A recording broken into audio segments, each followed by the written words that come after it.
Greetings to everyone in the chat. Greetings.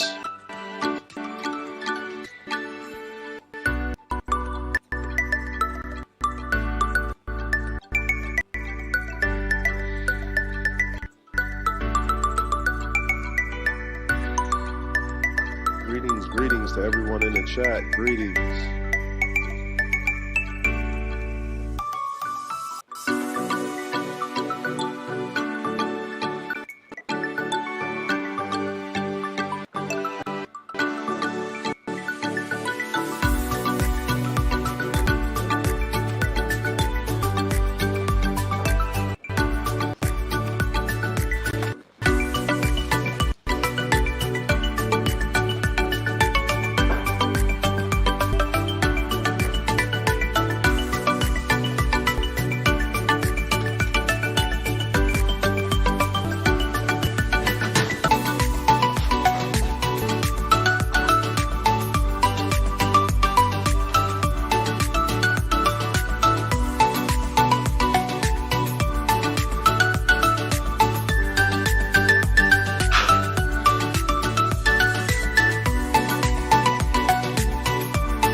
How's everybody doing? I'd like to give a shout out to everybody that's in the chat.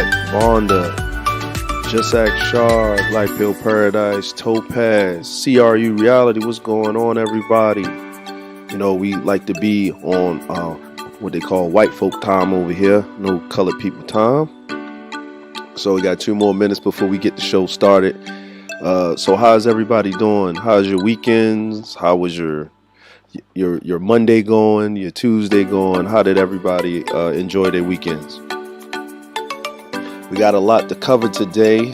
I hope I got enough time to cover it all. If I don't, that's why I have you guys as other content creators and stuff like that. For the associated channels that are supportive of this platform, their links are in the description, and their links will be promoted throughout the stream. As we look upon this precipice of a lot of stuff, Vonda says you just got out the plantation. Ori, hey, how are you doing? Thank you for coming through. Thank you for the support. Please hit the like button to your left as you come in. Please like and share the stream, to your social media platform. That will be greatly appreciated. Charger Cursor, you're angrier man. My dude, what's going on? So we're going to do a little bit of commercial time in the beginning before we start. There will be GSRN radio tomorrow with JustaskChar and the esteemed Supreme Elder DJMuziq. There will also be movie night that usually happens on Thursday. JustaskChar show is on Friday, always with the classic Ruby there. Also, we have Ladies Night on the Ebony Star Network that happens on Friday. Also, movie night will also come up on the rear on Sunday. The esteemed brother, Supreme Commander Cerulean Grey, usually does his live streams on Wednesday. So we have a whole lineup set up for everybody. There are different people on the platform. Grey Regime Gaming has taken a little bit of hiatus on light of what's going on because we've talked and we think that it would kind of take away from what we're trying to do and what we're trying to accomplish. So the show's already started a little bit earlier, but let's get into it.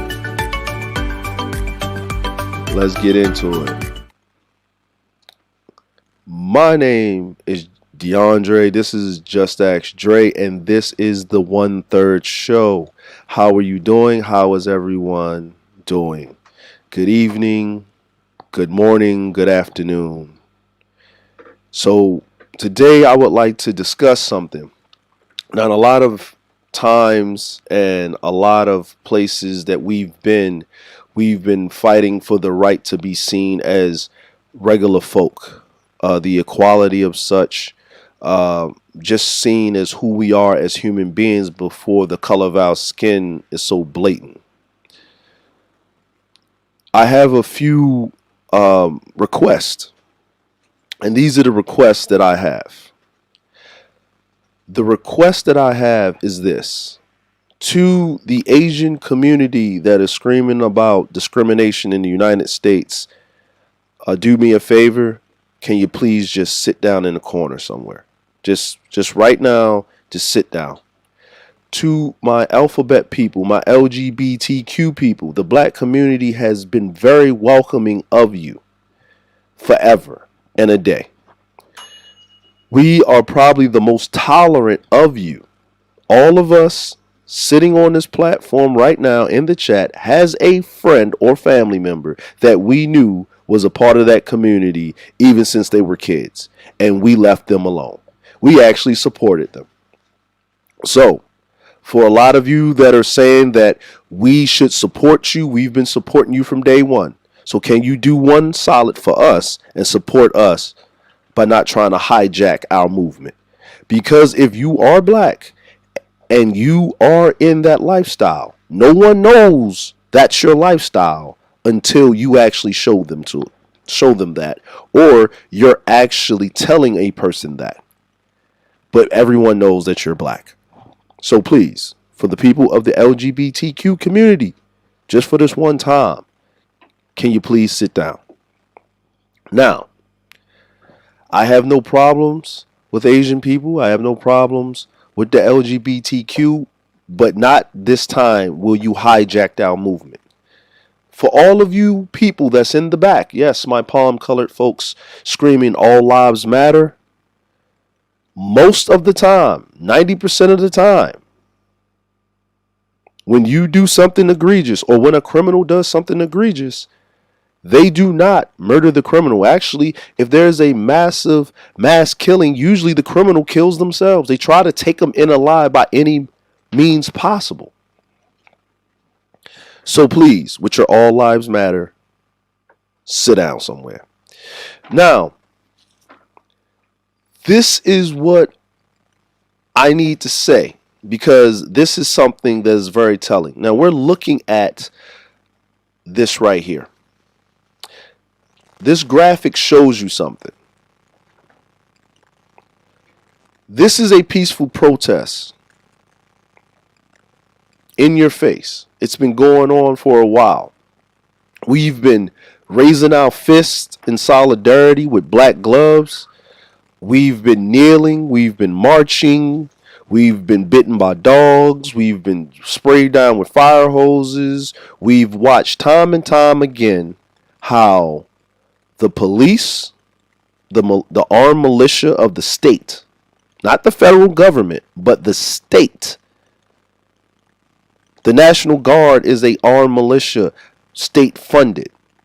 Why do the police officers have more armament or as much armament as the United States military? Matter of fact, police officers have more jurisdiction than a person that is trained in the art of fighting in warfare. Do you know that there is a level, a outright level, that you have to go as a military member to discharge your firearm or use lethal force? Yes, you have to get training. You have to train. You have to go to boot camp, and then you have to keep up that training. You are not to discharge your firearm unless it is given by a direct order. You have to, when you assess the situation, you are being fired upon. They tell you before you get to said situation, go in hot. Go in hot means you are allowed to discharge your firearm. No soldier can make that distinction on their own. They have to be given a lawful order. They have to call in, assess the situation, and then command and control has to give the situation. Have to issue the order. I being in the Navy, even when we were pulling into a port in Hong Kong, the port patrol rolled up on us. It's nighttime. We got our running lights on. They got close. We told them to back off. They would not. We gave them another issue and a warning. Then we racked 50 caliber machine guns, 25 caliber machine guns, a 5-inch gun, and pointed it in their direction. And when they saw it, they moved. They peeled off. We did not fire a single shot, but there was enough of the deterrent because our captain could not make that jurisdiction, even though he was in charge of 300 souls, because it would have caused an international incident in another country. So you're telling me that we give people in a foreign country more benefit of the doubt, even if they initiate the conflict, than we do our own people? Is a black person, an African, American, is not American? When you think of American in your mind, do you think of yourself as an American? When you think of American in your mind, do you only think of the palm colored as the American? Do you see yourself as an American? Do you understand that the Constitution of the United States of America is for you? Do you understand that why do I have to continuously vote for policies to buffer the same Constitution? Because our palm-colored folk don't have to do that.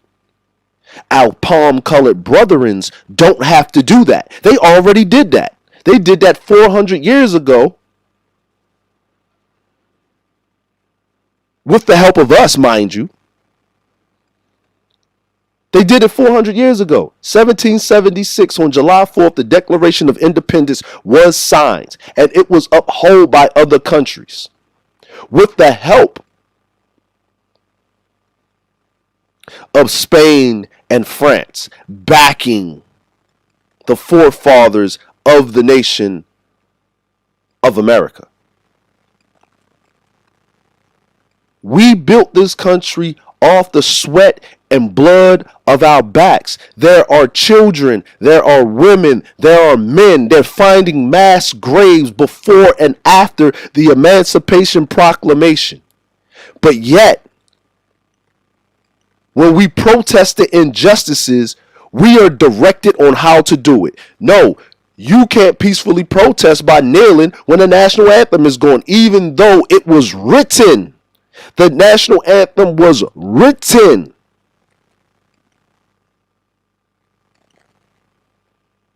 by a known white supremacist.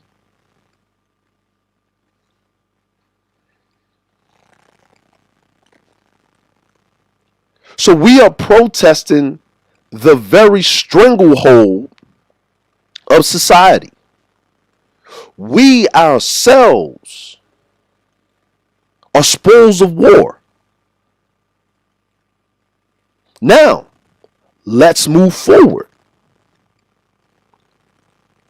Since we are protesting that you respect our full rights as American citizens, no different than the Italian immigrants, the Irish, the Dutch, the Polish,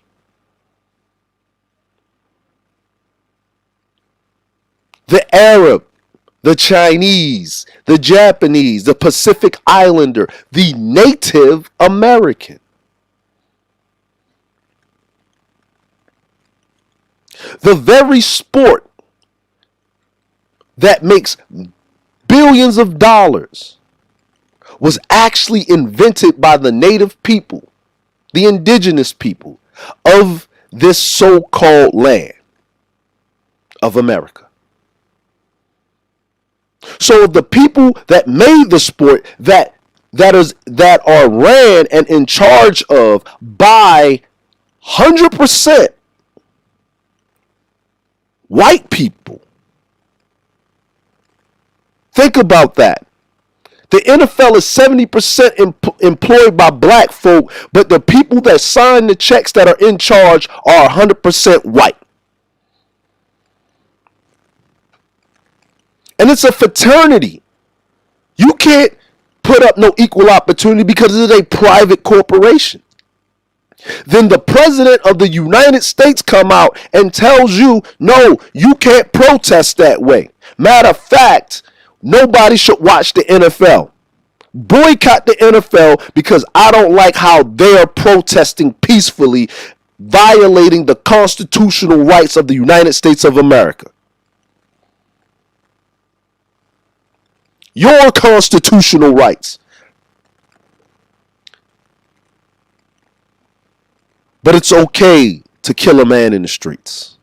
It's okay to have that man doing such. But this is a systematic thing. This is systematic thinking.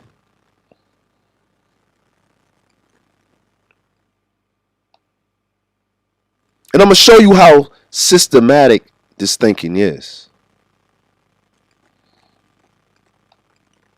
I'm going to show you. I really am going to show you how systematic this thinking is.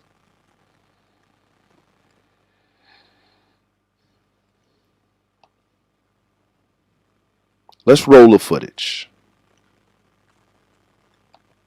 I will never agree with anybody disrespecting the flag of the United States of America or our country. Let me just tell you what I see or what I feel when the national anthem is played and when I look at the flag of the United States. I envision my two grandfathers who fought for this country during World War II, one in the Army and one in the Marine Corps, both risking their lives to protect our country and to try to make our country and this world a better place. So every time I stand with my hand over my heart, looking at that flag and singing the national anthem, that's what I think about. And in many cases, it brings me to tears, thinking about all that has been sacrificed, not just those in the military, but for that matter, those throughout the civil rights movements of the 60s, and everyone and all that has been endured by so many people up until this point. And is everything right with our country right now? No, it's not. We still have a long way to go. But I think what you do by standing there and showing respect to the flag with your hand over your heart is it shows unity. It shows that we are all in this together. We can all do better, and that we are all part of the solution. Hold on, wait a minute. I want y'all to understand who was just speaking. I want you guys to understand who was just speaking. Do you guys realize who was just speaking?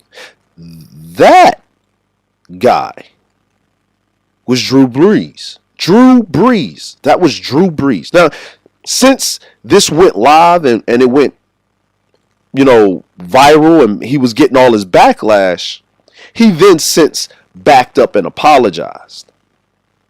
But listen to what he said.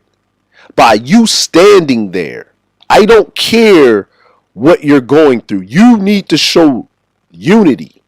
You need to show leadership. You need to stand by me, not you, but by me. We're in this together. Now, these comments were made after our honorable and esteemed brother George Floyd was lynched publicly in front of our very eyes. While the whole world stood with us, this quarterback, leader of men in a city that is 80% black, that went through all kinds of foolishness and debauchery. Hurricane Katrina was a long time ago. But was it? They did not help the black people of New Orleans. They helped everyone else. There are people in New Orleans still suffering to this day. Still trying to make way. Their whole generation's been wiped clean. Whatever land that was left to them was snatched up by the corporations. The palm-colored people's corporations. Not all. A minority. But isn't the minority in power over the majority? Listen to what he said. Like black people didn't fight in the Civil War for their freedom. Like black people didn't go overseas in World War II for someone else's freedom. And when they came back, they was treated less, even though they were born and raised in this country. The sweat of their backs. Then was sent again to another country that had nothing to do with the country they were in.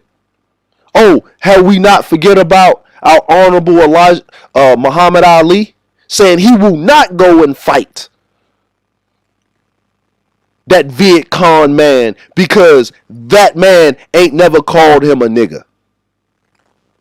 And they stripped him of his prime. But there was a small price to pay to prove a point.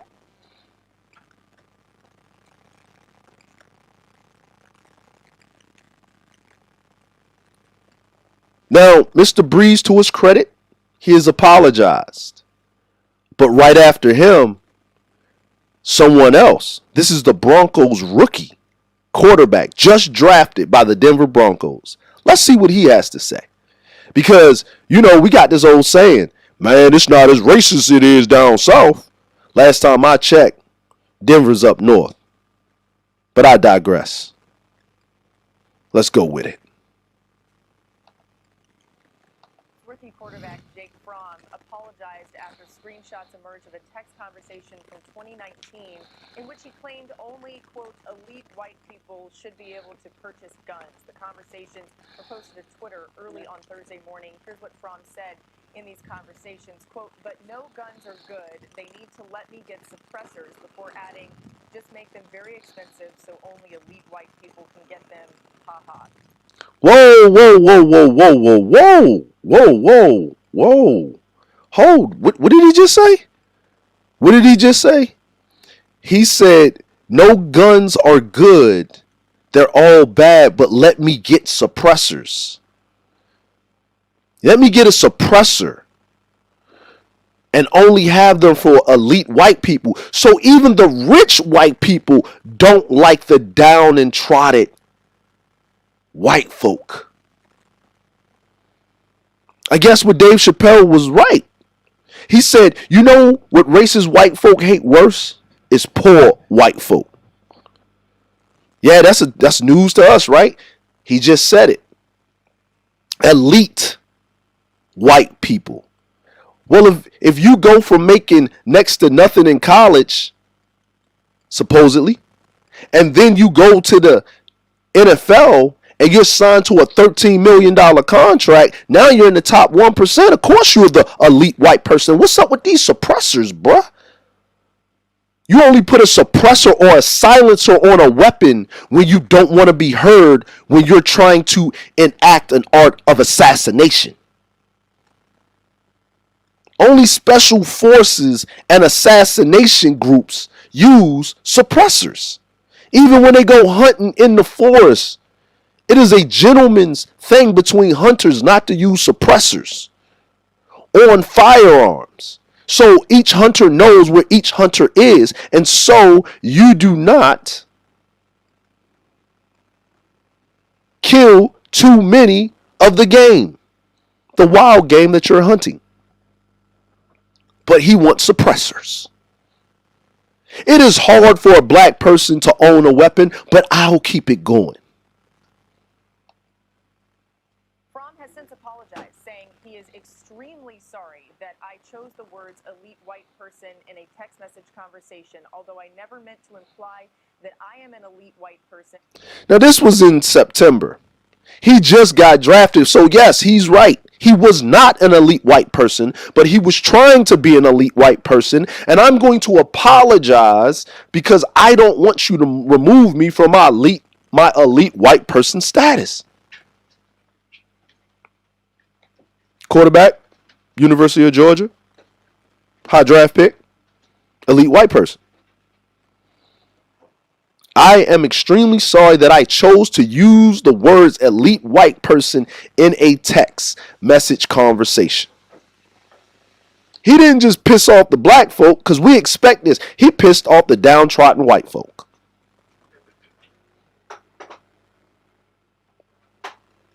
See, this is what the top 1% really thinks of you.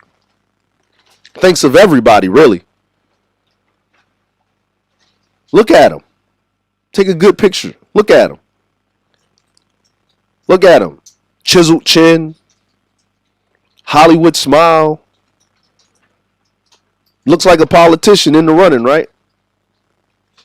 What I like about this is that the good thing that Trump's in office, and I want him to get another 4 years, I really do, because he's actually bringing out and making all of these closet racist people comfortable. Covert racism is the worst thing that has ever happened to black folk, because we're rocked to sleep not thinking that it will happen to each and every last one of us when it happens. Matter of fact, it's so bad that even the white folk don't even think that it's happening, but when it happens, they're appalled. That's why you have so many of them running out into the street and protesting, because they know there ain't that many black folk. So once they get rid of the black folk, we next, because we poor and downtrodden. See, if I don't have no one to stand on, I can't feel better about myself. How can a black person that makes $150 million a year still be treated below a person that's from the trailer park? How can Park Karen call somebody on somebody when they own their homes and stuff, and she's barely paying her HUD rent, her welfare, she's getting food stamps. This person goes to work, pays his mortgage, paying a higher interest rate on his mortgage than his white counterpart, paying all this extra stuff, and then you got this going on. But you can call the police can come there, and this man that built everything not only will get his life put on the line, and if he dies, they will take time to disparage him in the media. Oh, and don't worry, I'm going to touch on these coons, Candace Owens and ABL. Oh, I'm going to touch on them too. Them over there, super coons. We're going to touch on them later. Don't worry about it. I heard about it. We're going to touch on them later, but I gotta take care of the palm-colored people first. Although I never meant to imply that I am an elite white person. Of course you didn't. You didn't mean for this conversation to get out. But let it go. Let's continue. As later stated in the conversation, there's no excuse for that word choice and sentiment. Maria, you and I have both covered Jake Fromm as the Georgia quarterback for many years. You're an alumnus of Georgia. What is your reaction to Jake Fromm's apology? I mean, it's the same thing that I feel about Drew Brees. I understand that I do have to accept the apology, but I think it is. Now, if anybody doesn't know who Maria is, Maria is a sports analyst. She just got signed to a multi-year deal. She just got an extension. She's very smart, very intelligent, very beautiful black woman here that we see, right? Black girl magic. You know, for all my black ladies in the chat, go ahead, press that one. Press that one in the chat for us. But she did say something about Drew Brees, and if you notice what she's saying, she said that she realized that she has to accept his apology, because she came out on air and said, I ain't accepting his apology. But be as it may, she had to accept his apology. So I digress. I'll continue. Let it go. So very revealing. The difference, I believe, in these two situations are Jake Fromm, as the public figure that he is. Anytime I've seen him address the media or have a conversation about racial injustice, he has never erred on the side of a comment that was not empathetic. I would not want anyone to reveal my text messages on Twitter. Hold on, sister. Hold on, sister. Wait a minute. Hold on. Wait a minute. Y'all hear it? Do I hear what y'all hear? I hope y'all hearing what I hear. I hear Bidwit explaining. Wait a minute, sister. Hold up now. See, that's the problem that I got with us. We being too forgiving. They do something so egregious. An apology does not wipe away your racism. An alcoholic that has a problem, when he gets into a DUI and he gets arrested, him just apologizing, I won't drink anymore while I'm driving, is not enough to deter him from not doing it again. You got to pay a fine. You got to pay a cost. The law, what is right, does not care about your feelings or your apologies. Consequences are consequences. We as black folk need to stop. We's tired, boss. We's sick, boss. How's we's doings, boss? We need to stop being so apologetic. Cause let him said something about some Jews or the alphabet people. He'd have been canceled. They'd have released him from the team and everything. They'd have banished him out of there.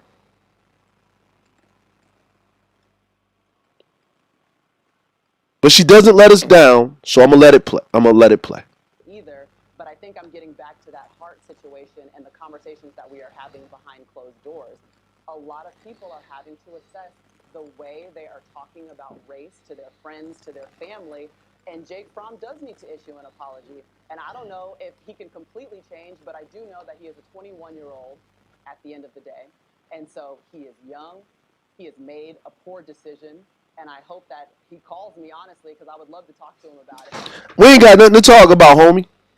We ain't got nothing to talk about. Ain't nothing to talk about. I don't care how much you done did. I don't care what you done did. So when you didn't care about Drew Brees, right? Oh, because Drew Brees older, 21 years of age. You're a grown man. Last time I checked, black people to do anything when they're adolescents or they're young teenagers, they charge them as an adult. They sent the black boy to the electric chair and had the little white girl pull a switch. They snatched the little black boy out of his bed and killed him. Tortured him. Oh, let's talk about the Tamir Rice incident.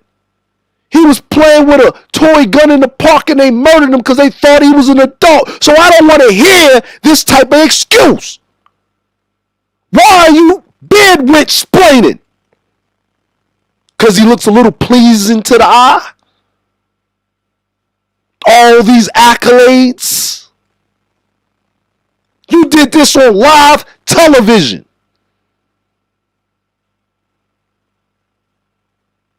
But let's see if the sister corrects herself. I actually reached out to him, and I really want to have a discussion about what he meant by that comment and the ways that he's going to check himself moving forward, or the ways in which he hopes to help his white counterparts understand that why that wasn't okay and how they should be talking about race in America. What are you talking about white folk? He said elite whites. This excluded the non-elite whites. There's a lot of non-elite whites. We see them all the time. Hey there, Bill. What you doing there, Sir Clara? How you doing there, sister? Boy, if you don't get out of here right now, go over there and talk to your father, uncle. We see him a lot. But let's continue. But I was thoroughly disappointed, Laura. And again, as a black person in America, you go throughout the day assuming that people are not racist or that they do not have prejudice in their body, because if we don't, we'd be mad all the time. And then every time it's revealed and it's someone that, say you love or you've enjoyed covering, it hurts to your core. Like it's a death by 1,000 razor cuts. And that's how I feel when I heard about Jake Fromm. She felt that way because she didn't realize that he was racist. She thought that he was one of the good ones. She thought that maybe, just maybe, he listen, I'm going to say something to y'all. We got this misconception. Like our esteemed Commander Cerulean Grey says, it's not who you screw, is what you do for your people. Thomas Jefferson was racist as hell, but he loved him some black women. Man, how could he be racist when he hires all these folk? What? Who mans is this? I can't believe that he's racist. He's got a black girlfriend. That means absolutely damn nothing. Do you know your traditional black colleges were made for mixed mulatto children that couldn't go to the white ones with the slave master's name stapled all over them? All over them. Because they couldn't go to the Yales and the Harvard, so we're going to make a Morehouse and a Spelman. Yeah, I said it.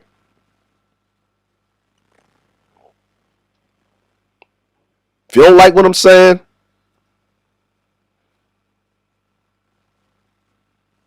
the unsubscribe button is at the bottom of the screen. But I'll continue because the sister's hurt. She's hurt. You know why she's hurt? Because the racism isn't in your face. The racism isn't in your face. Now, how did we understand and get this information? Well, I'm going to tell you. You know why she's hurt? The same way Becky was hurt when she put this information out there. Yes, his white female friend put it out there. So that means that he must have got caught with some chocolate in his coffee. Oh, buddy. He had some chocolate milk. Oh, buddy. She found some collard greens on his plate. Oh, buddy. She found some cornbread. Oh, buddy.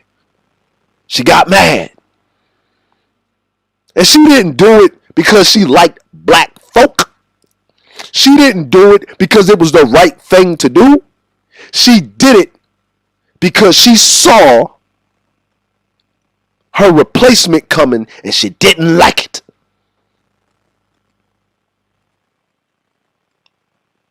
But let's go ahead.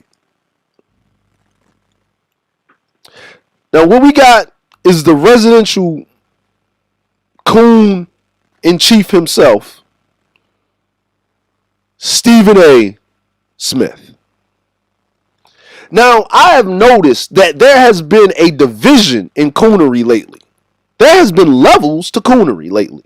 The coons are actually turning on each other because the way a successful coon operates is that you don't even know he's a coon. Just like racism. Covert racism operates where you don't even know it's happening. You can feel it's happening, but you can't prove it. And then other black people look at you like you crazy because you just, man, why you always acting like that, man? It's not like that over here. But let's listen to Stephen A. Smith because he does bring race up. He does be the voice of black folk, but he has coon tendencies. But I digress. Let's go. First of all, Maria, I completely agree with you. I don't need to expound on that because you said it perfectly. But I have a slightly different take. You see, while you sit here and you're completely exhausted and justifiably so, I'm actually kind of happy. I said this, I don't know if you saw me yesterday, Maria. I've been very, very happy.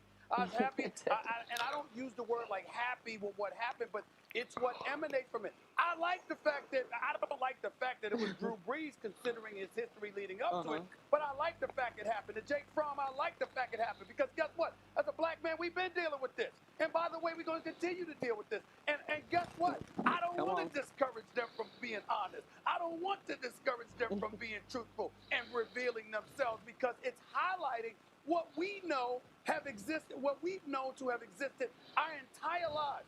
For example, with the Jake Fromm thing with guns, you have any idea how hard it is to get a gun license, particularly in New York and New Jersey? I mean, listen to what he said, talking about basically silencers and how elite white people can get access to it because other people won't be able to and what have you.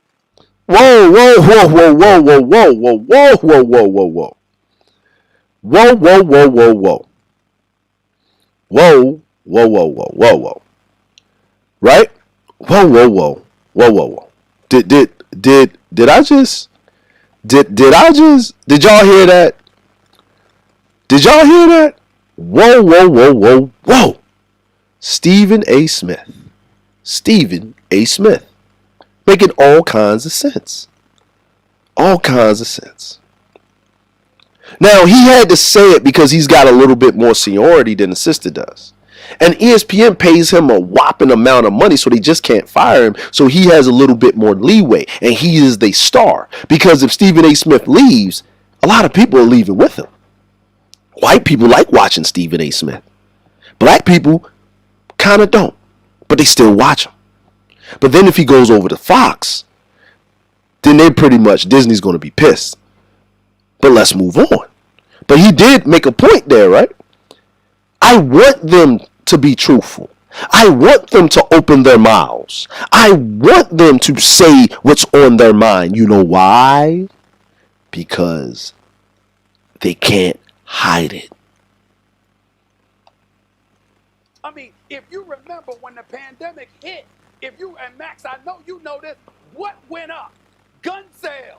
And oh, by the way, it wasn't black people that was getting those guns because for some reason, we have a very, very difficult time getting our hands on a license, at least the black people that I've run into. These are the kind of things that have been taking place. You felt people, black folks, they talk about black folks going to the grocery store, buying up stuff and all of this other stuff. White folks were buying guns. I don't know why. Y'all, somebody else can explain that. I'm not. What you mean you don't know why? Can someone else explain it? They're buying guns because they're either going to take something or they're going to go and they're going to take it or they're going to try to protect something. But see, there's not that many black businesses for them to ransack. This isn't Black Wall Street and they can't firebomb it from blips. They're going to go after the immigrants. See, they're going to go after those businesses, as we saw with the protesters and the rioters, not the liberators. There's a difference. See, the liberators were taking down government facilities and stuff like that and police stuff and whatever, flipping over cars and yada, yada. I'm talking about what is in Target. See, who owns that? Who owns this? Who owns that? Taking these things out because they want something. Putting stacks and pallets of bricks up, breaking windows as an undercover cop. Who does that business belong to? The Arabs, the Somalians, the West and East Africans, the North Africans, the South Africans. See, we're not their issue. But we are the buffer zone to keep the hawk off their back. I can be poor as I want, but I'm better than the richest black man. See that train in mind and that mindset? But I'm going to let Stephen A. Smith continue. Going to speculate, but I know the black people that I ran across say, damn, it ain't that easy for us to get a gun. What the hell's going on here? And we are people that believe if you want to rein in gun control, give every black person a license to have a gun. They'll institute gun control damn near immediately. And what was your reaction when you heard about this text that was released? Not surprising. But Skip, isn't this the crux of the argument that blacks have been trying to make? This is textbook definition of racism. Is that he thinks he's entitled to something solely based on the color of his skin. That's what racism is. That's it in a nutshell. If you look up, go to the dictionary and look up racism. He just defined it, laid it out for you. I'm entitled to something that you're not because the color of my skin. And that's how it's been. Well, let me correct you there, Shannon Sharp. And I love Shannon Sharp because Shannon Sharp tells it like it is.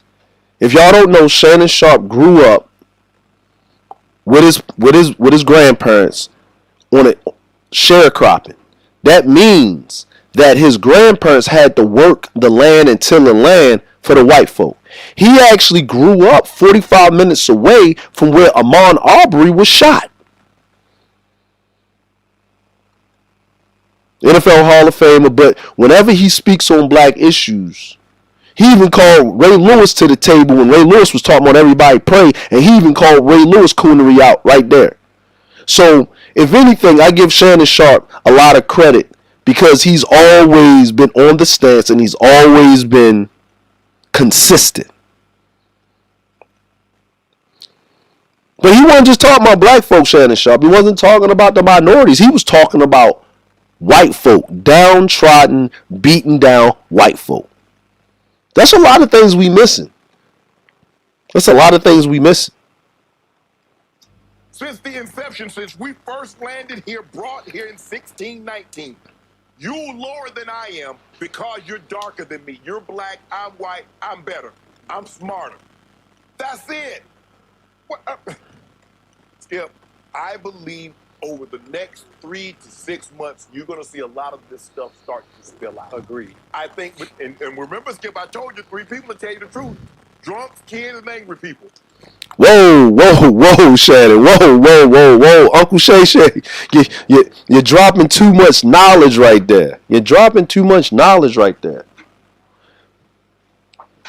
You're dropping too much knowledge. Now, somebody was angry. This is a text message. This is not something that was disseminated on social media. Yep. So somebody got upset. And it's like, okay, I got you. I got something for you. And that's what happened. And you don't really want to. Skip, I'll be the first to admit, I've always been a fairly good athlete, but I've really never thought that I was better than someone because I was black. I thought I was better than you because of my talents. I thought I was better than you because I worked hard. I don't automatically assume anything. And I've been very fortunate, and I think that has a lot to do with how my grandmother brought us up. But to think you are entitled to, or you're better than, based solely on the color of your skin. And he wants to go. So blacks ain't got no Second Amendment rights, Skip. So see, again, there are certain things that should be only applicable to them. The Second Amendment, I thought the Second Amendment right said I have the right to bear arms, but I think they were talking about the military, but that's neither here nor there. Says I have the right to bear arms. So it didn't say nothing about the color of your skin. But he believed in racism exists in systemic because of this. So I'm glad he got caught up. I mean, people say a lot of things, and then behind closed doors, it's totally different. I saw where an Oregon State player, incoming freshman, if I'm not mistaken, got kicked off the team for some of his rhetoric. It's going to start to spill out, and I think, Skip, we might be surprised of some of the people that might be engulfed in something similar, very similar to this. Now, what I have to say about this is you saw Shannon brought the heat. Shannon always brings the heat. He always brings the heat. He never lets us down. He always brings the heat.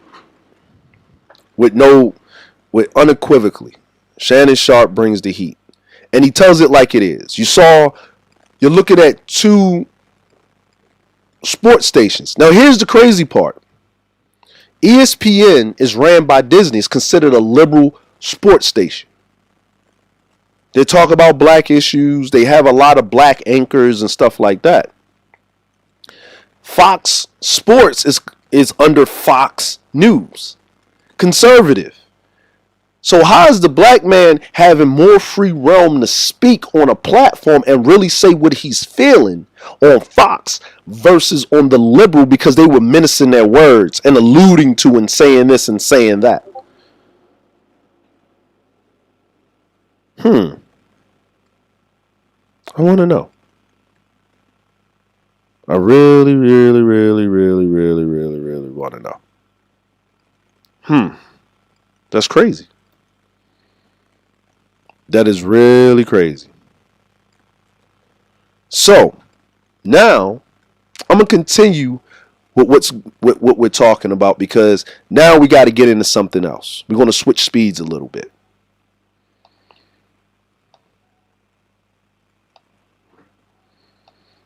We're going to switch speeds to something else. This is a little bit hard to see, but I want to point out some things.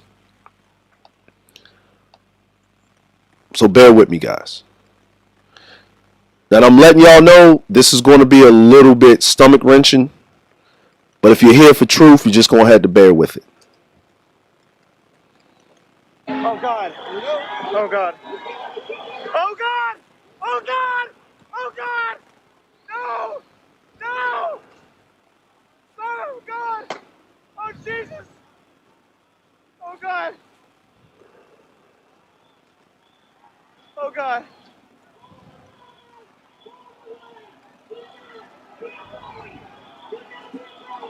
Oh Jesus! Oh no! Oh God! Oh God! Oh God!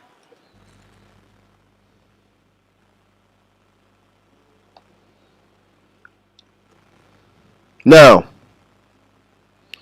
what I want to know, do y'all see this? And I paused it, but do y'all see this? Do y'all see this?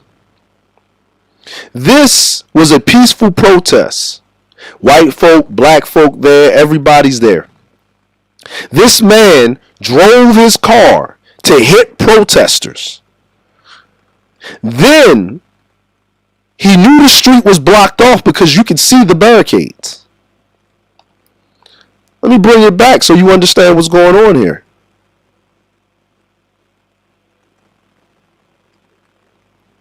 Oh God! Oh God! Oh God! There's a barricade right there. No! Oh God! This street is blocked off. So he knew what he was doing. He knew what he was doing. Oh God! The brother tried to stop him, and he got shot. He shot him. So not only did he try to run people over, but he shot them. So if they're doing a peaceful protest and the police are around, where are the police now? Where are the police now? They knew this car was coming in. They did nothing to stop it because he is probably a part of the police state.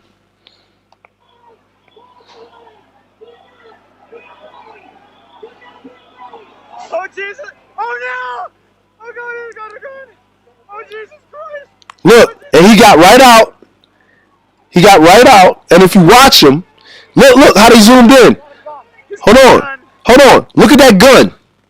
Look at that extended clip on it. That is a handgun with an extended clip. That is a handgun with an extended clip. Elite white folk, right? They should have guns, right? Now look at all these people. Now you see this young man right here got his hands up. Why does he have his hands up? Then I'm going to go out here on a limb, and what I think is he has his hands up because he's a plant, and he's letting him know to get out of here. Now, what this man was looking for was a target. Who was his target? Because he only shot at the black man, but he didn't shoot again when the white people came around. He's looking for black people to kill, to make an example out of. But he's not shooting any white folk. Now watch this. He put his hood over his head. What is this emblem in the back? Why do you have your hands up like this?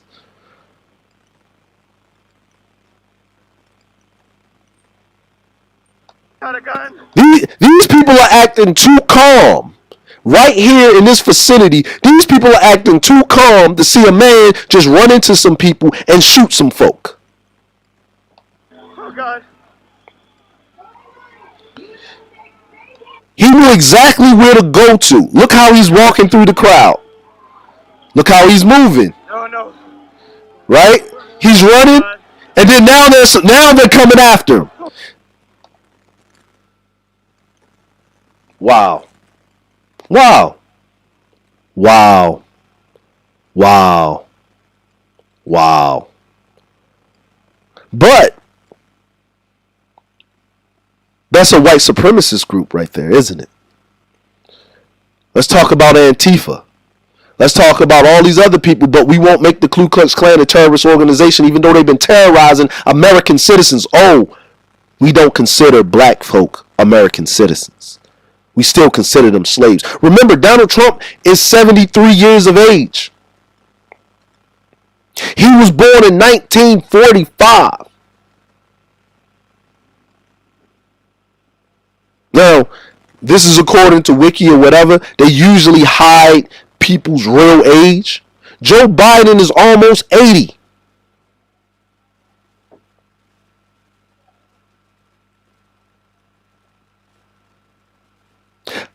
I was talking to the Supreme Commander Cerulean, our esteemed brethren, and you know what I found? I found an article. An article. And you know what's the title of this article? This article basically stated that there was a woman and she died at 90 years of age, and she was the last recipient of a pension from the Civil War era. Her daddy was 80 years old. Her mama was 34. Her mama died. Her brother died. And she was still getting a $75 check. Almost $1,000 a year from the pension of her daddy. And her daddy was on the Confederate side. And he got sick, so he couldn't go to the Battle of Gettysburg. He ran out of the hospital, and then he decided to join up with the Union soldiers. And he settled back in North Carolina. No one liked him because they realized he was a traitor. He didn't get married because his first wife left him after what happened. He didn't get married until he was 80 years of age. This was during the Great Depression. This was normal. So an 80-year-old white man getting a pension from the Civil War era for selling out of his folk, his people, his Confederate allies, has a child with a 34-year-old woman. Then they have kids, and the daughter lives to be 90. She dies, and she was still receiving that pension. But we'll sit up on YouTube and talk about how you don't go in the white man's military. Well, then, didn't that man, even in death, still take care of his wife and kids with that pension? That's a lot of money our black folk are missing out on. That's generational wealth. We're talking about, this is World War, this is Civil War, Emancipation Proclamation time. So what about all of those black soldiers that died? Where their pensions go? What y'all don't know is a lot of those black soldiers didn't have no place to go to, so they ended up in jail. And those mass graves that they're unearthing in those jails are those black soldiers. Slaves don't have families. You had to make it to the North to get your free papers because you were still considered a slave.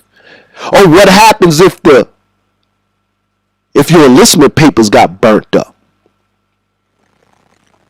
If you want to be free, boy, you got to come work for me in my house in the North. How do you make someone keep their word? Policy. Policy means absolutely nothing if you don't have something to make them enforce it. Tired of these black folk talking about vote. 18% of the population and only half of that can actually vote versus 56% of the population versus the other minority groups that identify themselves as white. We got an uphill battle to climb, and we ain't got no shoes, no picks, no ropes. So you need allies. You need those white folk getting ran over, but you gotta be very, very careful. You gotta strain them. You can't even strain them through a strainer. You need cheesecloth to strain them. Cheesecloth. Very fine. Nothing barely gets through.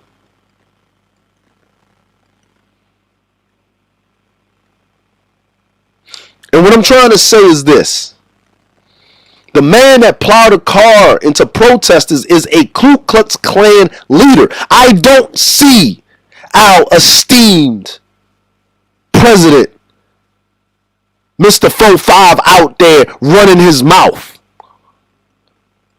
I don't see him doing it.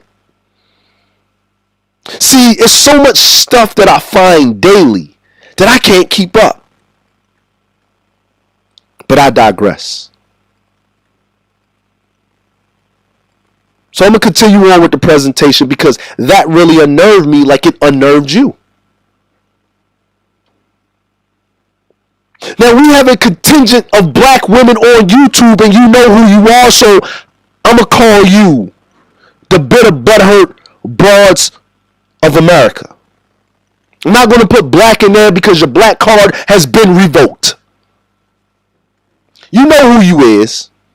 I'm going to put you in that category of them over there. We as black folk, we do have our problems with each other. We do have our faults, just like any other group of people, any other culture of people. Two black women were killed in their homes. 2 black men were killed out there on the street. So if you're not safe in your home and you're not safe out on the street minding your damn business, there is no safety. But for you to get up on this platform at this time where you got Becky, Maria, Jose, Brad, Ling Ling, Mr. Chow, Mr. Khan, and our other host of people across the globe standing with black people, and you got the audacity to sit on these platforms and start throwing black men underneath the bus, I'm going to need you to do something for me. Drink a cold, long, tall glass of ammonia, bleach, and shut the fuck up. You are hurting the movement. You're causing fucking division.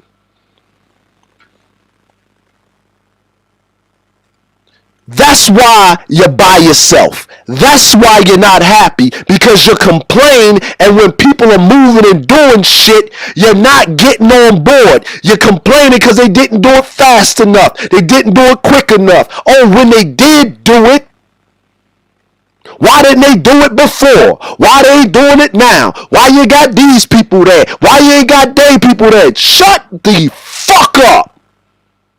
And those of you that support that fuckery, get your ass off my goddamn platform.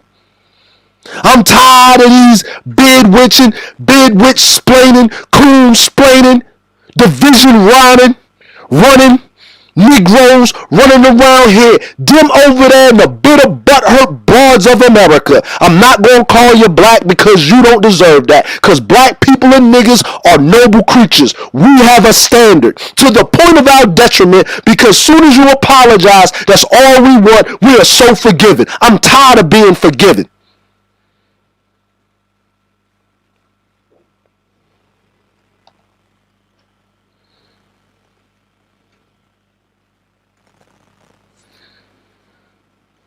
I am really tired of this. I am tired of the utter division and people calling themselves pro-black.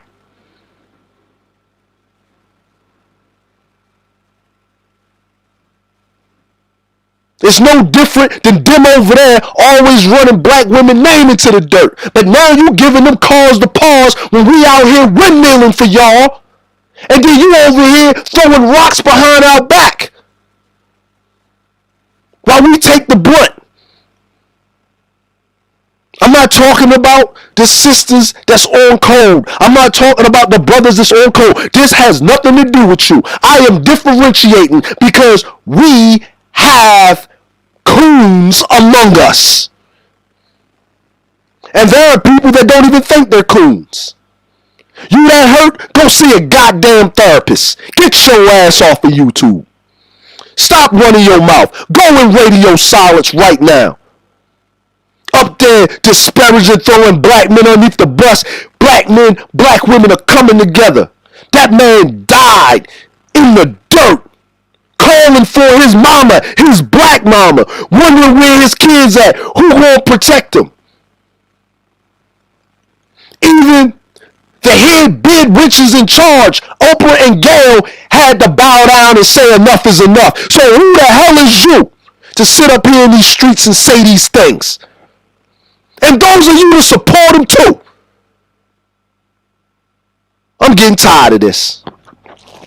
I really am. You got white folk over here more pro-black than some of you so-called pro-black niggas. My bad, I'm sorry. Niggas are noble creatures. Them over there. Bitter butthurt broads of America. I might have lost some subs off of that, and I don't care. Because I ain't here for your feelings. I'm here to deliver. This is a show. It is entertainment, but it's also to inform. Because I am trying to trick you into being great. Let me continue with my presentation.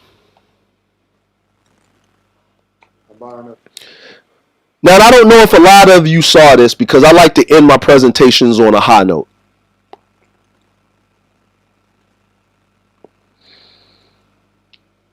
So this brother has a plan. Now, I cut it off after the first phase of the plan, but he has a plan. And I like his plan. But it's only a plan. It's not a solution until we all come together and do what he's talking about or put it into practice. It does work. But once we get our little doggy treat and our pat on the head, we let it ride. We need to be like the smaller communities. You say something off the wall, cancel. Cancel. Bye. What? You what? Okay, go over there with them. Go over there with them. You ain't allowed to work in our spaces.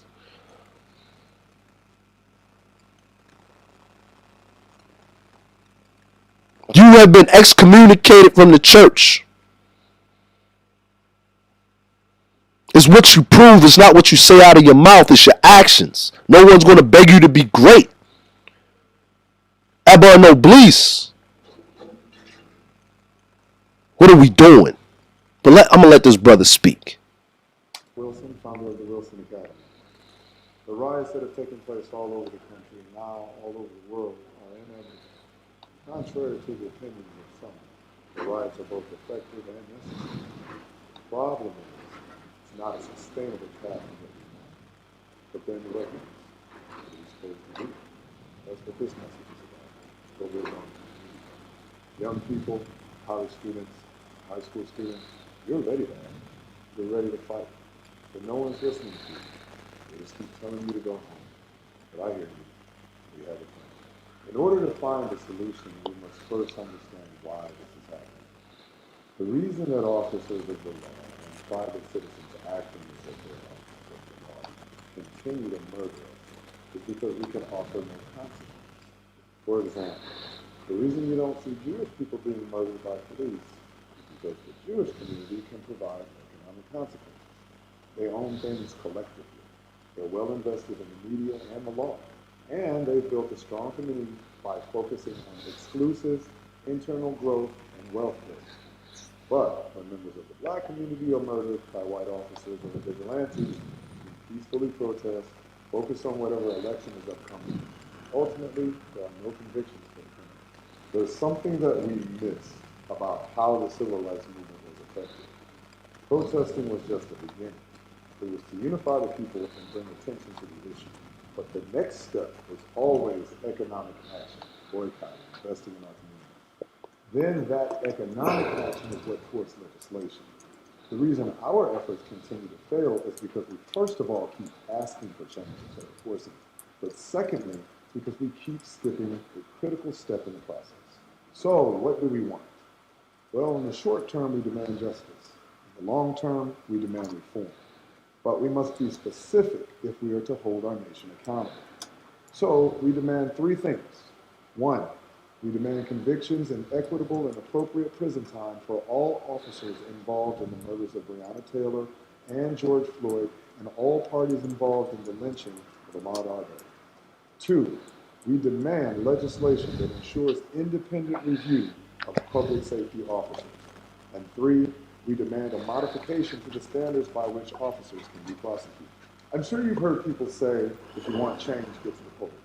Now, I'm not suggesting voting is useless, but the reality is voting will not solve our problem.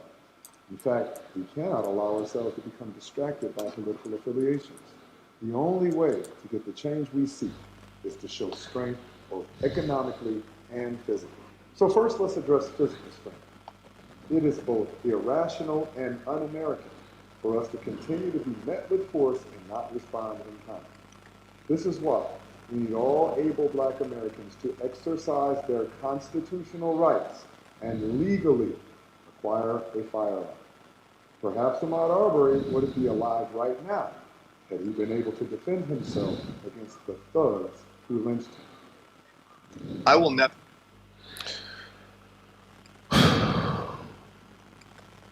That brother said a lot of truth. That brother said a lot of truth. In those statements, what he was talking about, he said a lot of truth, and a lot of times, what we fail to realize and fail to understand, a lot of things. The link to that video, I saw it on Facebook. I saw it on Facebook, so I downloaded it from Facebook. The golden flame. Yeah, so I saw that link on Facebook. But it's on Facebook. It's permeating. I don't know where the original video is. I was looking for it and I couldn't find it, but I saw everyone posting that video on Facebook. It may be on YouTube, but if I can find it, I'll definitely put it in the chat. For those of you that have access to my server, and if you would like to join the discussion, I will be hosting an open panel in 5 minutes. I'll finish my monologue with this. And I'd like to thank all of you. First of all, let's take a little break real quick. I'd like to give a shout out to people in the chat. Our esteemed Supreme Elder, MrDJMuziq, GSRN Radio, JustaskChar once again, Poetic Kells, thank you for joining us. Chaos Reigns is in the building. Oni came through. Craig J came through. Thank you for stopping by once again. Who is this here? Yes, the Golden Flamer also came through. Thank you very much for coming by, and for each and every one of y'all that are watching from the clouds and you don't you don't feel compelled to type, or you're just listening, thank you from wherever you are. Thank you for the support. I'll be opening up the panel as we speak. If anyone wants to say a few words, or say a couple of things, they are free to do so.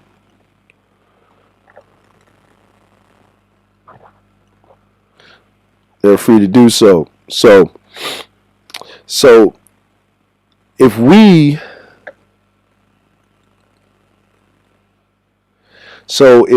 are, what I would like to say to our, to my brethren, to my black folk,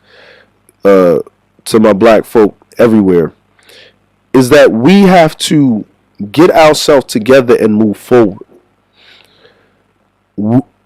Just doing things one way is not going to get anything solved. They have no consequences in killing us. There was a known Ku Klux Klan leader. He decided to take the initiative and drive his car into those people. He had a gun. He ran into people, shot a firearm, and was able to get away. But the police will pull over a black person just walking, minding their business.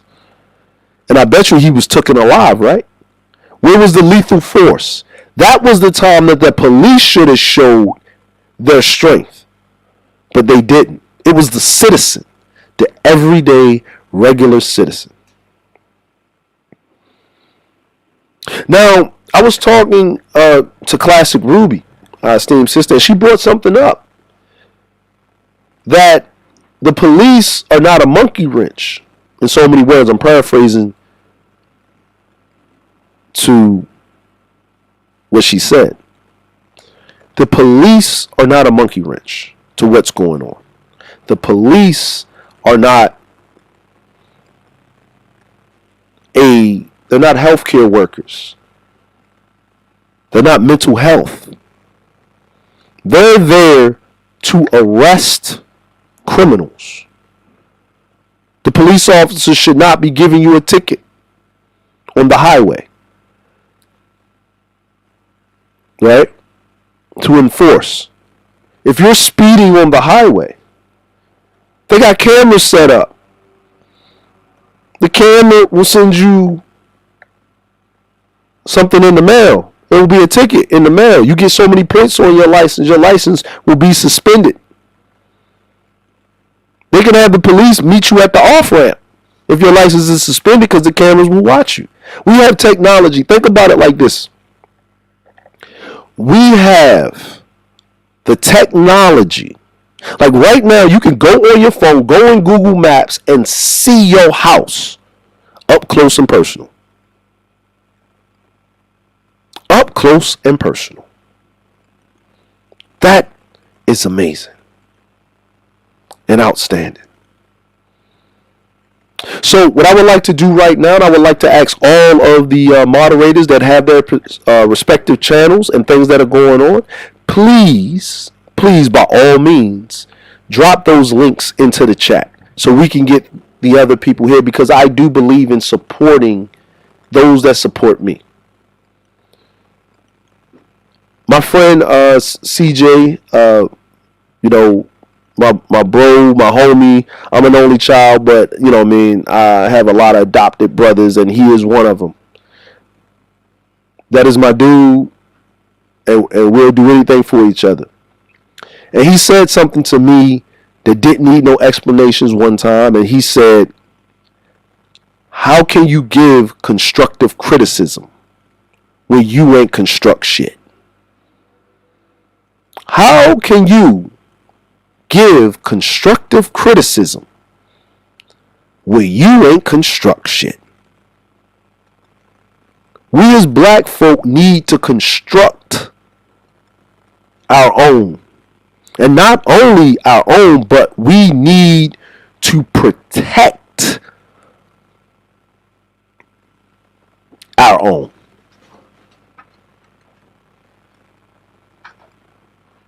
We need to protect our own and do what we need to do to be great. No one's going to beg you to be great.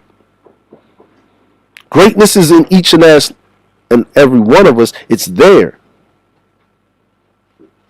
But we need to be great.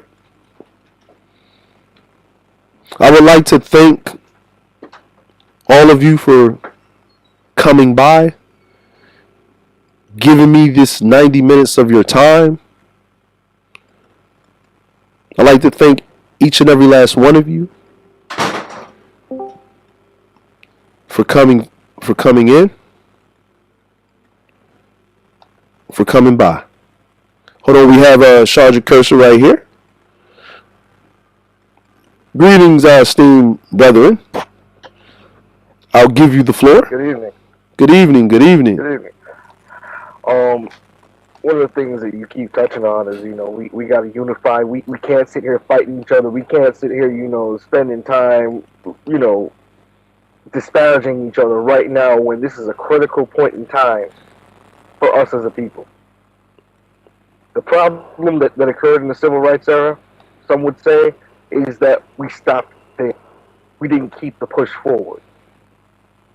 And isn't it interesting that, you've got the Jews, they've got their lawyers. You've got the alphabet people, they've got their lawyers, right? But where are our lawyers? Where are our lawyers on retainer specifically for when they go ahead and perform a hate crime on us, but want to charge the minimum sentence, or don't even charge the officers. Where are our monetary communities where we're pooling money together to achieve a common goal, where we're pushing certain things and certain policies?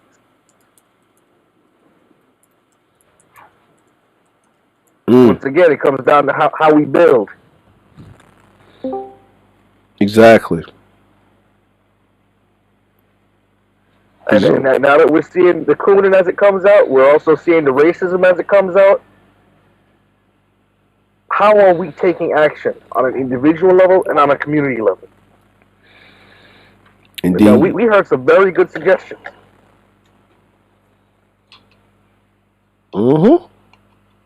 They all suggestions. On an individual level, as a black person, you may not think you have the need to own a gun, right? But if you're getting chased down the street like Ahmaud Arbery was, there's a situation where having that gun may have been to your benefit. Yeah. You notice when that guy came prepared. Now, before I go in, we'd like to welcome our esteemed Cerulean Grey to the panel. Well, greetings, esteemed gentlemen, esteemed Dre, esteemed Shadra. Greetings. Yes. Excellent presentation. You're a hard act to follow. Oh man, no, I learned from the best, you know. But yeah, you know, I'd say they're going to talk about, you know, the voting aspect. Here's the problem with a lot of the shit that surrounds voting. Voting is one part. We talk about a political process in general. It's a three-pronged, or you call it a three-leg stool. One part is money, one part is voting, and the other part is enforcement. Now, defunding a police department is bad. It's a good political strategy, but it's actually bad. Why? Because if you look at this guy driving that car through a crowded street that was supposed to be blocked off, incidents like that would be ramped up tenfold. Now, I would say not just defund the police, demilitarize it. You don't want police having armored vehicles that we use for frontline fighting. Most of the officers that are employed in the United States have never even served in the military. And I can guarantee you that the mental stability of most of the officers that are currently employed, they aren't in a position mentally where they could effectively serve on a front line. Which is why you see citizens getting shot down. If you look at the number of former military men that have shot citizens versus non-military, what you see is a drastic situation where 87% of citizens that were killed by police officers were non-military. In a situation where you see a former military veteran that serves on the police, he is more hesitant to shoot a citizen. And the reason why is because what is ingrained in his head is the UCMJ and the Constitution of America. That is the reason why you see that disparity. I would say completely get rid of all non-former military people that serve on the police force. Completely demilitarize it as far as vehicles, weaponry, a policeman has no business using a weapon more powerful than an AR-15. That should be that should be the extent. AR-15 shotgun. Period. Mm-hmm. And then your anger. They have no business using Class 4 weapons. No business. This is what a fucking APC is. No business. Unless they're on SWAT or they're in a special drug unit or something like that. Other than that, they don't need it. As a matter of fact, I would say disband SWAT. You know what? I would say disband. You know what they should do? If you got hold on. If you got a problem that bad, then that's when you call in the Army National Guard. No, if you got a problem that bad, then that means that it's a federal problem. Yeah. If you think you need a 7.62 water hose like a fucking M260, then yeah, you need to call in the feds. You don't need a weapon like that. No, you don't. No, you don't. You know, I looked up it was an article that I looked up that I forgot to put on my notes, and it was talking about just what you're saying, the demilitarization of the police. Why do they have so many military style vehicles and weapons? Because even those spray canisters, that's a chemical weapon. That's an actual chemical weapon. Which was used against people in a church. Yeah, that's an actual chemical weapon. That is a breaching weapon. That is not a crowd dispersing weapon. Like, that is a breaching weapon. That weapon is meant for you to breach and clear and to basically acquire a target or an asset through non-lethal means. That's Charles Faulkner. Those fucking smoke grenades and all that shit. That shit is what rapid response forces use whenever they fucking go and extract somebody. Yeah. You don't use that shit. That's how you disorient the enemy. Get in there, grab your hostages that are being kept by hostile forces. That is not something that you use on civilians. Yeah. Like flash bangs. Not within your own country. If you have a problem that is more severe that the police cannot handle it, it should be a federal thing. Yeah. SWAT should not even exist. No-knock warrants should not even exist. If you need a no-knock warrant, the only people that should be doing no-knock warrants, that should only be a federal thing, and it should only be in very special cases. You know, like a terrorist cell.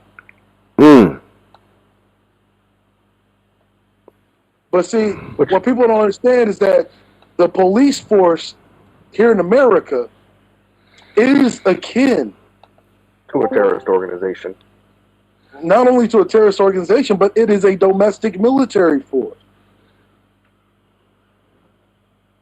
Mm-hmm. That's what it is. It's a domestic military force. The problem is that these are people that never want. They were too fucking scared. They were too much of a fucking coward to put their fucking lives on the line or on the fucking altar of sacrifice for their country. So they want to decide to play soldier by putting on a fucking policeman's uniform. That's exactly what you see. These are your fucking these are your fucking taybacks. These are your Sergeant Taybacks. Remember Tropic Thunder? Four-leaf tayback. Yeah. Oh yeah. Yeah. The Coast Guard was writing a book about Vietnam. Yeah. Absolutely. Never left the country. That's your average everyday police officer right there. You know, welcome and greetings, the Lady Shar. Yeah. Greetings, esteemed Lady Shar. The first place that I would defund, because when we talk about defunding, we have to be very specific. Defunding always should start with the union. Why is the police the only state job where a union actually exists? A union with unilateral, like, it's ridiculous. Like, I saw an article about the fraternal order of police in Florida. Order of police. In Florida, basically said the the Buffalo 57, the Atlanta 6, and the Minneapolis 4. If y'all need a job, we hiring down here in Florida. And the reply, you see that right there? That right there? Mm-hmm. All funding should have been completely removed. Not only completely removed, fraternal order of police should be completely dismantled by the Department of Justice. Yeah, that just shows you right there. You want to dismantle the police department? You don't dismantle it at the individual precincts. You don't dismantle it at the individual states. No, what you do is you have the federal government come in and dismantle the fraternal order of police and the policemen's unions. Yeah.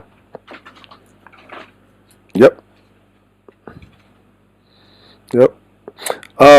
Otherwise, I would say this would be the time for black officers to make their own goddamn union. Yeah. And stop propping up that white union that keeps covering for these murderers that kill you indiscriminately. Yeah. And you start at the fraternal order of police, the policemen's union. That's where you start the defunding process. Because if this is a state job, they should be agents of the goddamn state. They should not. Why do you have a union? Unions are for private corporation, not public. They're for private corporations. For public. You see the military having a goddamn union? Nope. We got a union in the military? Nope. Absolutely not. Absolutely not. I would say completely put it under federal control. The police should be under one solitary rule, the UCMJ. If they fuck up, they should face military law. See, this is the thing about the police. This is why they ain't being held accountable. Okay? Is because there is no universal or uniform military or uniform law that states, okay, if they kill a citizen, they should pay. But when it's a black officer or a foreign national officer like Muhammad Noor, they know how to make them pay, but they don't know how to make them pay. Put them under Uniform Code of Military Justice. Make them face a tribunal. They're found guilty of committing criminal acts while wearing the badge. They go to fucking Leavenworth or Angola. Yeah. As a matter of fact, I say send their ass to Angola. Yeah. Send their ass to Angola. Let them become somebody's girlfriend.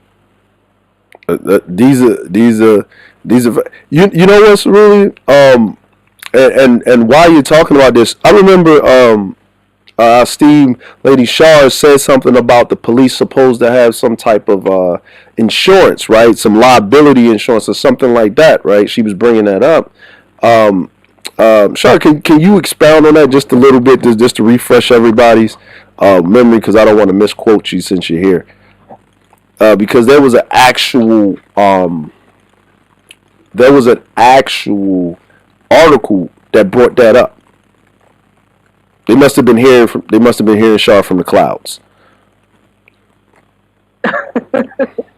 Hello, everyone. How you doing, Shar? Good evening. I'm good. Good evening. Greetings. What I had mentioned was, just like with a doctor, they have to have insurance for malpractice. Why not for officers? And they have to personally pay for it themselves. that is not through the job, the minimum would be $250 a month. So whatever that buys, maybe $1 million, that's fine. But that's coming out of their pocket. So if they think being an officer is worth it at whatever, $40,000 a year, whatever they start off with, that's what they have to pay. Now I'm not sure about their uniforms, anything like that. That's fine. But as far as that insurance, that is personal for them. And they only get 2 times to have an incident. That's it. The first time, they pay their, what is that thing called? Gosh, no, I can't think of it. Whatever you pay, that initial payment, like $5,000 deductible, that's it. You pay that, and that goes to the family. That goes on your record. That is a strike. Anything else, if you get one more time, that's it. And then you lose your job. No more being an officer. It was nice having you. Well, if you put them under the Uniform Code of Military Justice, you know, I think that whenever they are found guilty of committing criminal acts while wearing the badge, I think that it should be akin to a bad conduct discharge, where they can't get hired anywhere else in the country. Can't even get a security job. Yeah, they can't even get a security job. Nope. They can't even get a security job. Yeah, they don't get no pension. They don't get nothing. They don't get Nathan. They don't. Definitely the pension. They do not get that because that's from the taxpayer. That's why I want everything to be on them. They pay for it. That does not come from the taxpayer because it's real simple to settle a claim and you know, to help the family get off air and stop saying this is a shame. This is what they did to my child. No, you're going to pay for that, Officer Johnson or whatever your name is. You're going to pay for that. But that's what I had mentioned last year. Oh yeah, it's easy to keep getting away with it as long as, you know, families will happily take that money. And it's also easy to keep getting away with it when you know you're not the one that's coming out of pocket. The city is coming out of pocket, which means the taxpayers of the city are paying for police officers to kill unarmed citizens. Yes. That is, you know, even as a resident despot, first thing I would do is I would seize all of the damn financing. Fuck all that. I would seize all of the financing of the Fraternal Order of Police. I would seize the financing. I mean, this is what I would do if I was a despot and the Supreme Commander of the DOJ. So I would seize all of the funding from both the Policemen's Union. I would freeze all assets. I don't give a fuck if you're 2 days away from being retired. You're not getting that retirement until we get to the bottom of this completely. Look, either you're going to be inconvenienced the way that you have inconvenienced the citizenry, right? Or you could go on about your merry way and you could serve time in jail from obstruction of justice, because this should be a part of the judicial process. Because if you really think about it, right? If you really think about it, FBI agents, federal marshals are agents of the court, right? Yep. You know, military are agents of the executive branch, because the commander in chief is the president of the United States. But through the checks and balances, you can't go to war without a total vote from Congress. Well, that would actually make the military are agents of the Constitution. Right. Right. We have to be on a tighter set of rules than everybody else. You know, because international incidents lead to war. Exactly.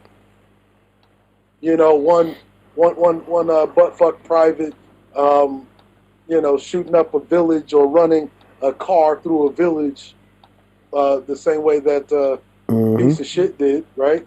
Yeah. That leads to international, long-reaching international consequences. Exactly. Right? And that's why the police have to be under the UCMJ. They have to. You want to make a good policy change? Make that. Put all the police under the UCMJ. You fuck up, you don't get a job anywhere. It's like getting a bad conduct discharge. You can't go anywhere. Any fraternal order hiring them, guess what happens to them? Oh, now you got caught aiding and abetting. That fraternal order of the police. You're violating federal law for hiring them. Because they're not supposed to be able to get a job anywhere. That's the whole purpose of having a fucking consequence.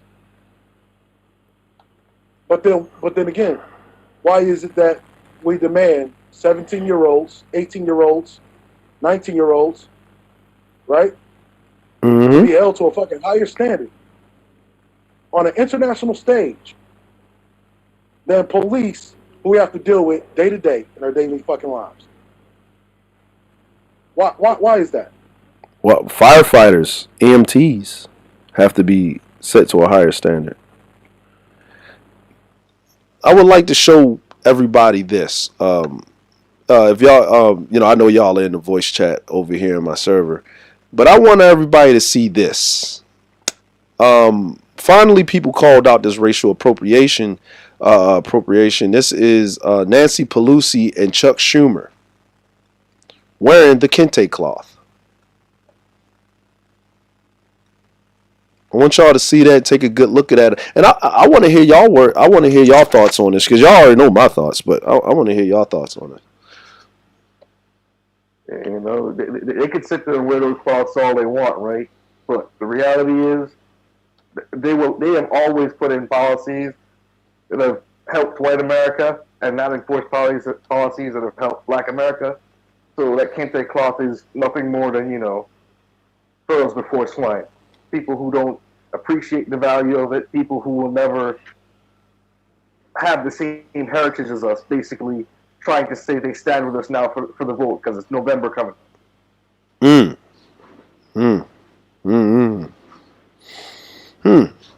Yeah, people finally called it out, start roasting, but it was a black person's idea for them to do this, right? They did not come up with this idea, right? We know that, okay. That it was some coon ass Negro from the Democratic Party who said, "Hey, just wear this. This will win the hearts." And you know what the fucked up thing is that I've seen a lot of Negroes celebrating that shit on Facebook. It just made me turn Facebook off. You know what? I'm just gonna turn it off. Matter of fact, I'm just gonna fucking end this whole account. Throw the whole account away. Because the shit that I'm seeing from niggas like, see, they're making a change. Like, how many times have you seen them do that? I mean, what, Hillary Clinton with a thing of hot sauce in her purse on the Breakfast Club, that wasn't enough? I mean, that didn't show you how fucking much of a joke they took you. We're talking the same Hillary Clinton that called black men super predators, right? The three strike shot. Who was in bed with Weinstein, right? Weinstein and Epstein, right? Who had how many little kids lined up for pedophilia? Okay. I'm just saying. Hey. We're the super predators. Hey, she probably smelled like little kids too, man. She called them super predators while she was up on the Breakfast Club trying to pander to a super predator. Because I don't give a fuck anybody says Charlamagne the guy is a fucking super predator. Because that nigga brought the motherfucking heat to Little Mama, but ain't say a goddamn thing as far as flagrant as he did to that little girl. That he didn't say none of that shit to Joe Biden. Oh no. He didn't bring none of that heat to Joe Biden. Of course not. He didn't bring none of that heat to Hillary Clinton, who was on his fucking show. Of course not. Hillary Clinton has done far more egregious things than Little Mama, but he thought that it was right for him to clown and try to roast the fuck out of Little Mama, even though the shit got his motherfucking shit pushed in by that big Tyrone looking nigga that fucking knocked his ass out. Oh yeah. He did that. Kim, and he was what's old girl that used to be with Master P. I forgot Mia X or something. He said something. Yeah, I think he said something about her to Master P, and Master P checked him, and he knows who to mess with and who not to mess with. You know what I'm saying? So these, what I want people to see is that we don't have the luxury, because this is just what they call it, the doggy biscuit. Or it's the pat on the head. Okay, Billy. All right, I'll get you the Frosted Flakes. Jeez, gosh. No, what it is, oh, y'all are burning stuff now. Oh, y'all are torching entire police departments. Okay, now calm down now. We're on your side. Yeah. Since when? Yeah. You know what I mean? If the police departments go away or they get defunded or whatever's going to happen, right? What's going to happen, and this is just me, black people need to go get those jobs. They need to go run into those jobs. But what we need to understand is that these people that are walking proudly, and she matching too. She made sure she got the right yellow and everything. Ain't she matching? Look at her. Look at Becky. Clarence, meet me in my chamber for something. Look at her. Look at her. Yes, Miss Daisy. No, Mrs. Daisy. That's what she looked like. Chuck Schumer over there. And look at all them black people in the picture. They ain't got no kente cloth on. See that black dude behind Chuck Schumer? See that? Because them niggas know better. See that sister over there?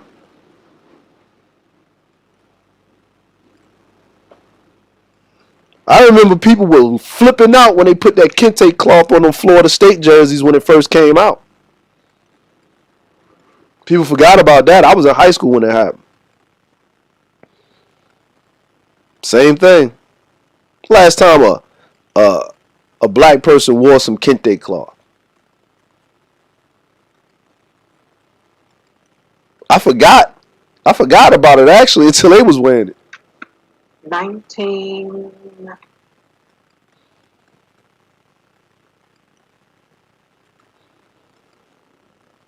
Yeah, see? People, you know, when I look at these things, and I just look at the world, because I like to, we done beat up on stuff, but since we're talking about black businesses, so I like to bring up an article from the company known as Uber, and this is an article that was put out, and they say Uber's saying, and I'm going to get the direct thing, and I put it in the chat here, and there was a link that I dropped before, and that link is for an app that you can put on iOS and Android devices of all the black businesses, all the black restaurants that are in your area, and if they're not, you need to get the black businesses to go ahead and register for it. But the app is actually made by black people. It's a black owned and ran app for black businesses. So Uber said this to everybody. Uber said this. Let me switch the screen back. There, everybody's here. Yeah. So Uber said this. For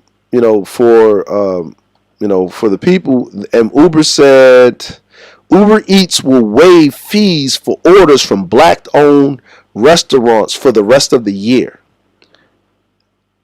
As at other times, when police brutality and systematic racism is inspiring waves of righteous anger and justified protests, there are a lot of brands out there expressing solidarity with the cause.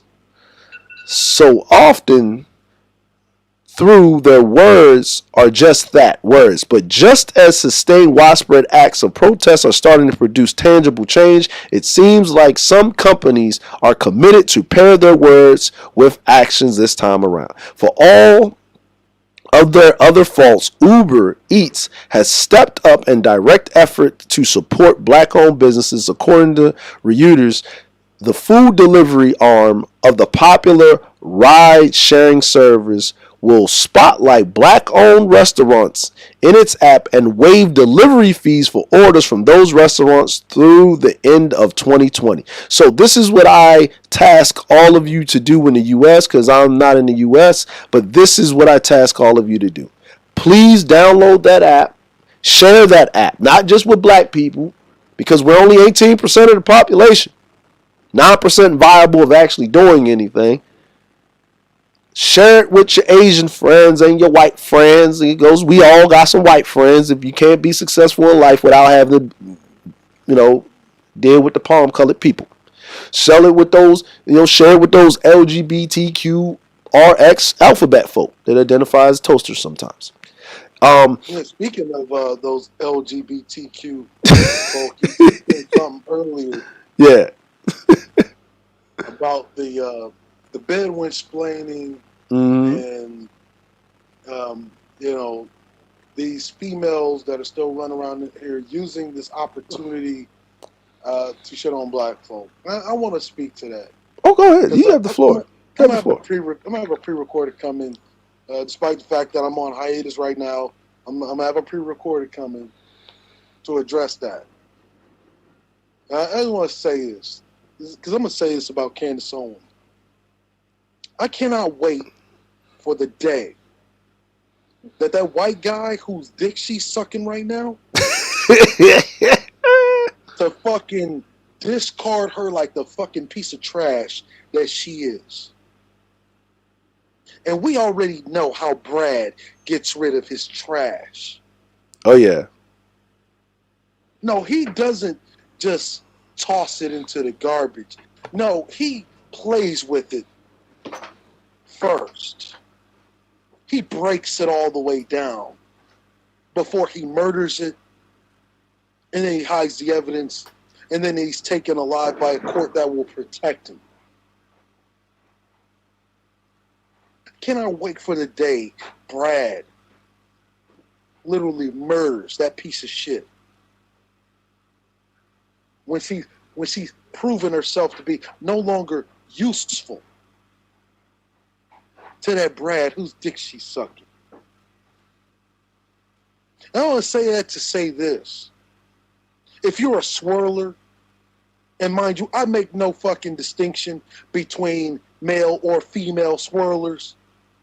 If you're a dude and you're dating outside of the race and you're putting different races of women on a pedestal, you're a fucking swirler. You're not an interracial dater. You know what interracial dating is? Interracial dating is when you're in the vicinity of a person and you just happen to fucking like them and you want to continue on something more. Because pro-blackness is not about who you screw. It's about everything that you fucking do. And what I'm saying to these male and female swirlers, what side of history you want to be on? The side where you see the movement is progressing in a way that is causing a mass unification like you have never seen. You have not seen this in your lifetime. Hell, there are fucking boomers who hadn't seen it in their lifetime. You want to know why there's boomers that haven't seen it in their lifetime? Because they're the group of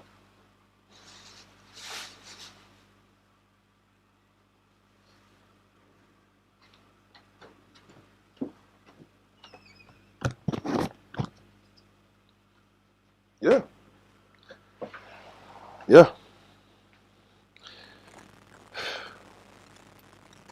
You're absolutely correct, Cerulean. You know what I'm saying? We just got a breaking news story here. Breaking news by the Supreme Elder, DJMuziq. Breaking news. Cops is done. The long-running show, which has been accused of glorifying the police, was canceled as nationwide protests call for reform. Tuesday, June 9th at 2020, the year 2020, 8:41 p.m. Eastern, the Paramount Network confirmed on Tuesday that it had removed the reality show from its schedule as protests nationwide called for police reform. Late last month, the network had temporarily cut the show from its schedule. Cops is not on the Paramount Network, and we do not have any current or future plans for it to return. The spokeswoman for the network says, viewing the browser, New York Times, and so forth. So we're getting certain things, but see, here's the next thing, right? Because Cops wasn't just them going at black folk. Cops was them going at white folk. True. There was a lot of times I would watch Cops. Hey, Billy, I know Billy's in there. Billy, stop hiding. The police is out here. Billy, put that meth down. Oh, Lord. Yeah. Yeah. So I'm glad they stopped that foolishness. With the Cops. You know, I don't even know why it's up there anyway. Like, you know what I'm saying? I don't understand. You know, because whenever they showed black folk, they was always chasing black folk. White folk was in their house. They never were chasing no white folk. If you actually notice, they had helicopters. It looked like they was looking for a slave or something. Had the dogs out, everything, right?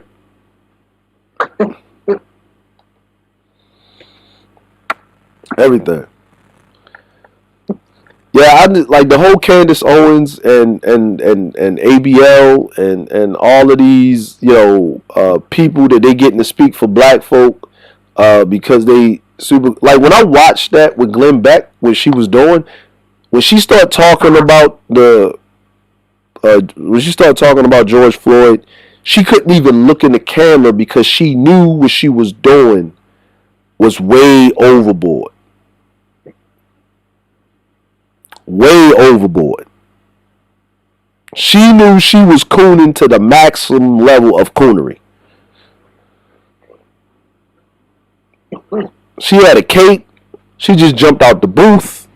Everything. But I digress.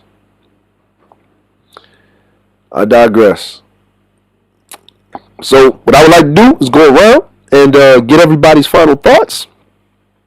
You know, we just hit on the 2 hours in. I like to keep these streams to, you know, so people can watch them and replay it, because it's easier to replay and watch 2 hours than it is to replay and watch 8 hours, because we got stuff to do, because you cannot be productive in your community if you're sitting on live streams all day arguing and throwing chairs. So and I know everybody else got something to do, and it should be going on almost 10:30 where you guys are, at 9:30 Central. So I'd like to thank everybody, but I would like to give everybody their final thoughts. You all have the floor. I'll go first and say thank you so much for having me. I appreciate it. And I think these were some great ideas. I have to look a little further into what Cerulean was talking about. I like to look it up. Mm-hmm. But one thing I know for certain is when it comes down to a person's pocket, for some reason, a miracle happens. They understand. They get a clear picture of everything. So that's why I was mentioning last year. Shameless plug on GSRN radio, internet radio, will be the music on Wednesday night, which will be tomorrow, everyone, at 9:30. My channel, sorry. At 7 p.m. Central and 8 p.m. Eastern Standard Time. And I mentioned it last year, December, about that attack those pockets. It will be a different thing, because a person will take more responsibility if they have to pay. Thank you so much.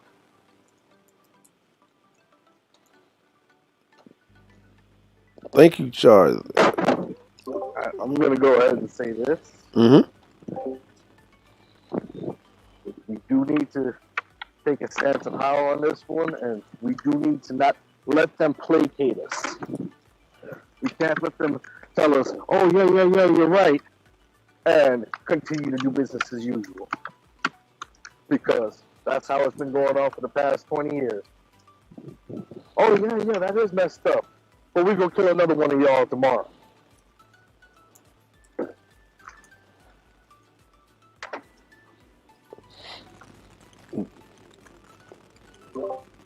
And now, esteemed Cerulean.